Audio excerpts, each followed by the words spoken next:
I'm here outside of BC Place in downtown Vancouver, called to a federal provincial forestry summit to try to protect our forestry industry.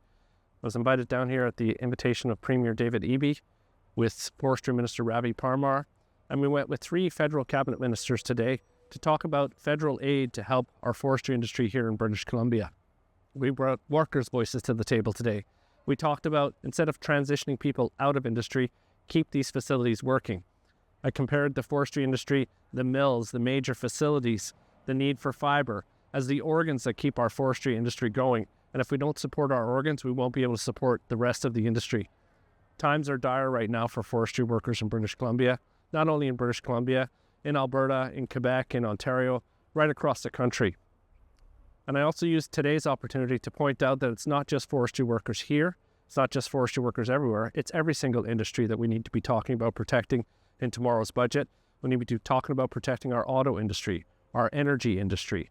We need to make sure that we're protecting our aerospace industry, our seafood industry, our agriculture industry. We can't be divided. We can't let them rip us apart. Instead, we have to be united.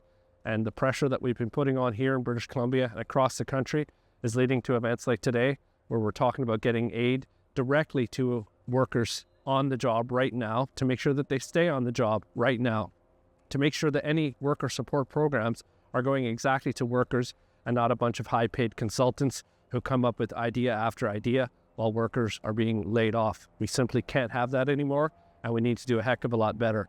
And so that's what today was all about. Got an opportunity to go into the Vancouver cabinet offices, got an opportunity to meet with those ministers. We're continuing to push as Unifor all across the country. We'll continue to do it because we simply can't afford to lose. We can't let our industrial economy be dismantled. We can't let Donald Trump win this trade war, and we do have to pivot as a country to stand up for ourselves more. But in the meantime, while we're doing that, while we're trying to pivot away, we have to have the support from all levels of government that we need. We have to make sure that they're focused on working people, focused on the economy, and frankly, pushing back where they need to. So we're not going to stop fighting for workers, fighting for our members, and fighting for Canadian jobs. This is about protecting Canadian jobs, and that's what we're doing each and every day because we simply can't afford to lose.